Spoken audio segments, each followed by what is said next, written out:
Universe நேயர்களுக்கு எனது அன்பான வணக்கத்தை தெரிவித்துக் கொள்கிறேன் தோழர்களே. கொஞ்சம் தொண்டை கட்டி இருக்குது. குறைபாட்டுக்கு முதல்ல சாரி கேட்டுக்கிறேன் தோழர். சும்மா எல்லாம் வேற ஒன்றும் இல்லை, மக்கள் பணி தான். ஓட்டு கேட்டு கோஷம் போட்டு போற அந்த வேலை தான். ஏன்னா நம்மளுடைய ஜனநாயக கடமையை ஆற்றணும் இல்லையா? அதனால குரலில் கொஞ்சம் பாதிப்பு இருக்கிறது. அதை நான் முதல்ல தோழர்களுக்கு நான் சொல்லிக்கிறேன். யாரை எங்க வைக்க வேண்டும் என்பது யாருக்கும் தெரியலம்மா. அது அழகா பட்டுக்கோட்டை கல்யாண சுந்தரம் ஒரு வரியில சொல்லுவாரு. இதை நான் பிரேமலதாவுக்கு தான் சொல்றேன்.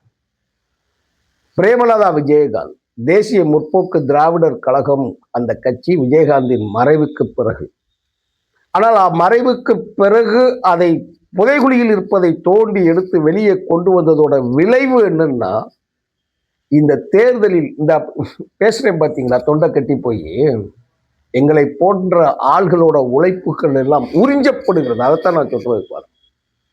வேற வழி இல்லாமத்தான் இந்த தேர்தல் நேரத்தில் கூட இந்த காணொலியை நான் பதிவு செய்கிறேன். வேற வழி இல்லை. ஏன்னா வரலாற்றில் சில சம்பவங்களை நாம் பதிய வைத்து செல்ல வேண்டும் என்பதற்காகத்தான். எங்கேயோ யாரோ வந்து உழைத்து கொண்டு போய் எல்லாம் கஷ்டப்பட்டு எல்லாம் வைக்க எவனோ வந்து அறுவடை செய்துட்டு போறது இருக்கு இல்லையா, மன்னிக்கவே முடியாதுங்க. இந்த தேர்தலில் திராவிட முன்னேற்ற கழகத்தில் இருக்கக்கூடிய அந்த கூட்டணியில் நடக்கக்கூடிய மிகப்பெரிய பெரும் பிழை முதல்ல காங்கிரஸ் செஞ்சது. கடைசி வரைக்கும் இழுத்து கொடுத்து கொண்டு போய் நாசமா ஆக்குனாங்க. ஆனால் முதலில் விட்டு கொடுத்து தன்னை வந்து நிறுத்தி கொண்டது இந்த திராவிட இயக்கத்தில். இந்த திராவிட இயக்கத்திற்கு ஒரு பேர் ஆபத்து. தந்தை பெரியார், பேரறிஞர் அண்ணா அவர்களுடைய கனவுகள் சிதைவதற்கு தான் காரணமாக இருக்கக்கூடாது என்பதற்காக நான் மீண்டும் சொல்லுகிறேன், பெரியார் அண்ணா கனவுகளை இவன் எதிர்காலத்தில் இவனால் தான் அப்படிங்கிற ஒரு பழிச்சொல் வந்துவிடக்கூடாது என்பதற்காகவே தலைவர் வைகோ அவர்கள் வந்து தன் தகுதியை குறைத்துக் கொண்டார்கள் என்பதுதான் உண்மை. விமர்சனங்கள் 1000 இருக்கலாம், பேசலாம், சரியா தப்பா 1000 இருக்கலாம். நான் முழுமையாக நான் பேசியவன், அந்த முழு கருத்தை கேட்டவன் என்கின்ற அடிப்படையில் இந்த காணொலியில் நான் சொல்லுகிறேன். என்ன கேட்ட அப்படின்னு சொல்லி கேட்டா, பொதுச் செயலர் வைகோ அவர்களுடைய நேரடி வாக்குமூலத்தால் இதை நான் பதிவு செய்கிறேன். வேற ஒன்றும் கிடையாது. ஏன்னா ஜனநாயகத்தில் இந்த தேர்தல் மிகவும் அவசியமான தேர்தல். நமக்கு வேறு வழி இல்லை என்கின்ற அந்த ஒப்புதலை பெற்றவன் என்பதனால் அதை நான் ஆதரித்து பேசுகிறேன். ஆனால் இந்த மாதிரி ஆளுங்க வளர்றாங்க பார்த்தீங்களா. திராவிட இயக்கம் வளர வேண்டும், திராவிட இயக்கம் நிலைப்பற்று இருக்க வேண்டும், திராவிட இயக்கம் அடுத்த தலைமுறைக்கு நாம் பாதுகாப்பாக அடுத்த தலைமுறை தோழர்களிடம் ஒப்படைக்க வேண்டும் என்று தன்னை நாம் ஆகுதியாக ஆக்கி கொண்டு இருக்கிற பொழுது யாரோ வந்தெல்லாம் பெருக்கி தின்னு போறதெல்லாம் ஏற்க முடியாமத்தான் பட்டுக்கோட்டை கல்யாண சுந்தரம் சொன்னார். இதெல்லாம் பிரேமலதாவுக்கு தான் சொல்றேன். யாரை எங்க வைக்கிறங்கிறதுனால சேலத்துல என்ன பேச்சுன்னு நான் சொல்றேன் தோழர்களே. பட்டுக்கோட்டை சொல்லுவார், மூடருக்கும் மனிதர் போல் முகம் இருக்குதடா, முட்டாள்களுக்கும் மனுஷன் போல முகம் இருக்கும் பார், மோசம் நாசம் வேஷம் எல்லாம் நிறைந்து இருக்குதடா, மோசம் நாசம் வேஷம் எல்லாம் நிறைந்து இருக்கிறதடா, காலம் மாறும் வேஷம் களையும் உண்மை வெல்லுமடா, கதவு திறந்து பறவை பறந்து பாடி செல்லுமடா. அட என்னத்தை சொல்வேண்டா தம்பியோ, நான் என்னத்தை சொல்வேண்டா, யாரை எங்க வைப்பது என்று யாருக்கும் தெரியல. அட அண்டங்காக்கைக்கும் குயில்களுக்கும் பேதம் புரியல. இந்த பாடல்ல நான் இதுல காணொலியில நான் பதிவு செய்யறேன் அப்படின்னா, வரலாறு கவிஞர்கள் இருக்காருல்ல, இலக்கியம் இருக்கு இல்லையா, இலக்கியம்தான் அடுத்த 5000 ஆண்டு காலத்திற்கு நம்மளுடைய வரலாற்றை சுமந்து சொல்லும் தகுதி உடையது. நீங்க பாத்தீங்கன்னா நம்ம கிட்ட இருக்கக்கூடிய 10 பாட்டு 8 தொகை 11 கணக்குல இருந்து நீங்க எடுத்து பார்த்தீங்கன்னு வச்சுக்கோங்களேன், மூதூர் உரையில இருந்து நீங்க எடுத்து பார்த்தீங்கன்னா அந்த இலக்கியம் தான் தமிழர்களுடைய வரலாற்றை பதிவு செய்து இன்னைக்கு உலகத்திலேயே இந்த மனித இனத்திலேயே மூத்த மொழியாக பதிவு செய்திருப்பது நான் சொல்றேன். ஆனால் அன்னைக்கே பட்டுக்கோட்டை எழுதி வச்சிருக்காரு, இது வந்து அந்த அம்மாவுக்கு எழுதி வச்சிருக்குன்னு நினைக்கிறேன்.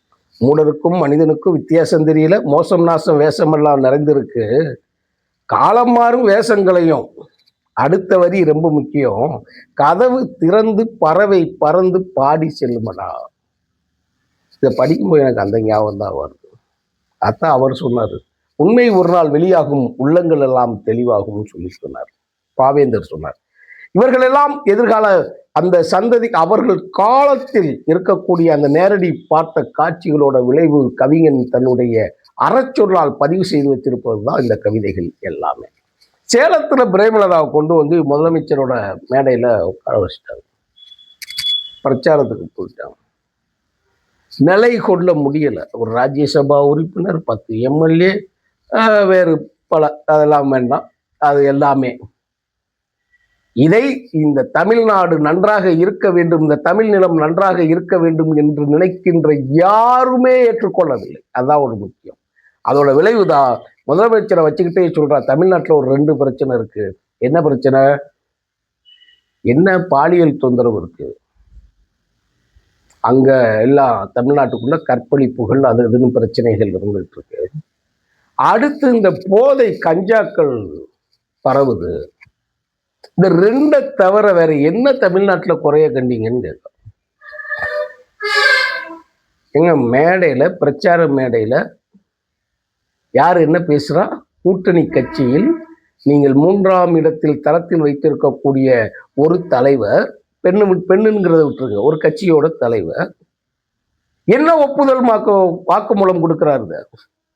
தமிழ்நாட்டில் பெண்களுக்கு பாதுகாப்பு இல்லை என்று அண்ணா திராவிட முன்னேற்ற கழகம், பாரதிய ஜனதா கட்சி, நேற்று முளைச்ச காளான் விஜய், அதை விட கற்பழிப்புக்கே, பல கருக்கலைப்புக்கே காரணமாகி உச்ச நீதிமன்றத்தில் மன்னிப்பு கடிதம் கொடுத்து வந்த பாலியல் பொறுக்கி சீமான் உட்பட அத்தனை பேரும் செய்யக்கூடிய குற்றச்சாட்டை திமுக மேடையிலே வைத்து சொல்லி பதிவு செய்து விட்டு போயிருக்கிறார் என்றால் அவருக்கு யாரும் கண்டனம் தெரிவிக்கவில்லை இல்லையா நீங்க? அதுதான் இந்த காணொலி நான் பதிவு செய்ய. மற்ற எல்லாரும் வேஷம் போட்டு அரக்கர் கூட்டம், விளக்கமாறு கூட்டம்னு சொல்லி வந்து பேசக்கூடிய அத்தனை பேரும் இந்த பிரேமலதாவின் வார்த்தைக்கு ஒரு மறுப்பு சொல்லாமல், கண்டனம் சொல்லாமல் நீங்கள் தயங்கி நிற்கக்கூடிய காரணம் உண்மையிலேயே புரியவில்லை. அதான் நமக்கு பெரிய கருத்து. தமிழ்நாட்டில் என்ன கற்பழிப்பு, வீட்டுக்கு ஒரு போலீஸ் போட முடியுமா அப்படின்னு சொல்லி கேட்க முடியாது. ஆனால் ஒரு பொது ஒழுக்கம் தனி மனிதருக்கும் தேவை.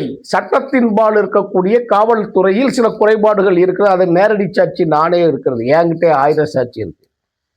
அதனால பதிவு செய்ய முடியாது. காலத்தின் கோலத்தால் சில, இன்னைக்கு எலெக்ஷன் நேரம், அதை விட்டுருவோன்னு வச்சுக்கோங்க. காவல்துறையில் இருக்கிறது. திராவிட முன்னேற்ற கழகத்தின் மதசார்பற்ற முற்போக்கு கூட்டணியில் வந்து இந்த கூட்டணிக்குள்ளேயே வந்து மேடையில ஏறி தமிழ்நாட்டில் வந்து பெண்களுக்கு பாதுகாப்பு இல்லை, கற்பழிப்பு கேஸுக்கு நடக்கு, கஞ்சா போதை நடமாட்டம் இருக்கிறது, இந்த 2 தாண்டி வேணும்னா அந்த 2 தாண்டி உனக்கு என்ன வேணும்? நீ எல்லாம் அரசியல் கட்சி தலைவரா? கூட்டணின்னா என்னன்னு தெரியுமா? கூட்டணி தர்மம்னா என்னன்னு தெரியுமா? அதுதான் நாங்க கேட்கிறோம்.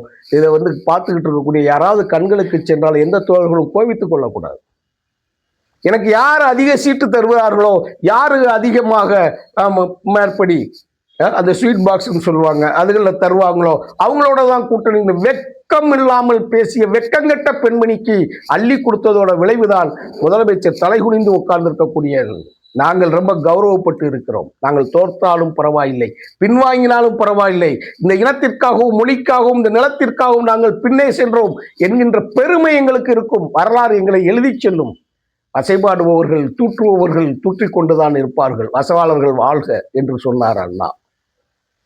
அதையெல்லாம் நாங்கள் கற்று தெளிந்ததோட விளைவாகத்தான் இதை ஏற்றுக்கொள்ளக்கூடிய மனப்பக்குவத்திற்கு நாங்கள் வந்து எல்லாம் நம் மக்களுக்கு, நம் தமிழர்களுக்கு அப்படிங்கிறத ஏற்றுக்கொள்ளணும்னா ஒண்ணுமே இல்லாத ஒரு ஆளை கொண்டு வந்துக்கிட்டு நீங்க இதை இப்ப சொல்ற எழுதி வச்சுக்கோங்க. இந்த காணொலியில் இந்த டயத்தை போட்டு நீங்க குறிச்சு வச்சுக்கலாம். யாராவது வரலாற்று ஆய்வாளர்கள் இருந்தால் நான் சொல்லுகிறேன், ஒரு பிரச்சனை என்று வந்தால், ராஜ்யசபால ஒரு பிரச்சனைன்னு சொல்லி வந்தால், இப்போ சிஏஏ ஆக்ட் மாதிரி, விவசாயிகள் ஆக்ட் மாதிரி இப்ப நடக்கலையா? நம்ம தொகுதி மறுவரையறை நடக்கல? அந்த மாதிரி காலங்கள்ல பாரதிய ஜனதா கட்சிக்கு ஒரு ஓட்டு தேவைப்படும் என்றால் முதல் ஓட்டாக போகுது எந்த ஓட்டுன்னா இந்த பொம்பளை சொல்ற ஓட்டு தான் போகும். இந்த ஒரு ஓட்டு டிசைடிங் ஓட்டாக இருந்தால் அது இவரோட ஓட்டாத்தான் இருக்கும், இந்த கட்சியோட ஓட்டாத்தான் இருக்கும் என்று அத்தனை பேரும் சொல்லிட்டாங்க. பத்திரிகைகளில் இருக்கக்கூடிய ஆசிரியர்கள் முதற்கொண்டு, அரசியல் வல்லுநர்கள் உட்கொண்டு, விற்பனர்கள் முதற்கொண்டு எல்லாருமே இந்த வார்த்தையை சொல்லிட்டாங்க. நீங்க ஏன் கண்டனம் தெரிவிக்கல? யாரை எதுக்கு வளர்த்து விடுறீங்கன்னா அதனால தான் நாங்கள் மார்பில் அடிச்சு இந்த காணொலி பேசிக்கிட்டு இருக்கோம். அதனால தான் நான் பட்டுக்கோட்டை வார்த்தையை நான் சொன்னேன். அதில் இருக்கக்கூடிய 3வது சந்தத்தை நான் சொல்றதுதான், கதவு திறந்து பறவை பறந்து பாடி செல்லுமடாங்கிற வார்த்தை. அதான் பாவேந்தரோட சொன்னேன். உண்மை ஒரு நாள் வெளியாகும், உள்ளங்கள் எல்லாம் தெளிவாகுங்கிறது. இந்த ரெண்டையும் எடுத்து வச்சுக்கோங்க. அப்போ உள்ளுக்குள்ள இருக்கக்கூடிய அந்த வார்த்தை தான் வரும். சபையில் திருமாவளவன் சொல்லும் போது ஆணவத்தோடு நக்கல் சிரிப்போடு பேரோடு சிரிக்கிறது, கைதட்டி ரசிக்கக்கூடிய ஒரு ரசிக மனப்பான்மையில் இருக்கக்கூடிய அரைவேக்காடுகளுக்கு சிரித்த நீத்து ஸ்டாலின் அவர்கள் எந்திக்கும் போது நீ எந்திரிச்சு நின்ற. அதுக்குதான் நான் கடந்த காணொலியில நான் போட்டிருந்தேன், பேசியிருந்தேன். ஆனால் அதே மேடையில் பிரேமலதா பேசுறாருன்னா அதை கண்டிக்கணும்ல. கண்டிக்கிறதுக்கு உங்களுக்கு என்ன தயக்கம் வந்து விட்டது? என்ன பிரச்சனைங்க? ஒண்ணுமே புரியல. யாருக்கு ஒண்ணும் இணையங்களிலோ இல்ல உங்கள் தலைமை நிலைய செயலாளரோ, அப்படி இல்லை என்றால் கட்சியின் செய்தி தொடர்பாளரோ இது சம்பந்தமான செய்தியை ஏன் வெளியிடவில்லை? அதுதான் ரொம்ப முக்கியமானது. இந்த கேள்வி தொக்கி நிற்று கொண்டு இருக்கிறது எல்லாருக்கும். ஆனா வெளியே சொல்ல முடியல. நான் சொல்றேன், மதி யூனிவர்ஸ் மூலமாக திருந்திக் கொள்ளுங்கள். இல்லை என்றால் நாம் விழிப்புணர்ச்சி அடைந்து கொள்ள வேண்டும் என்பதற்காகத்தான் இந்த காணொலியை நான் பதிவு செய்கிறேன் தோழர்களே. நன்றி, வணக்கம் தோழர்.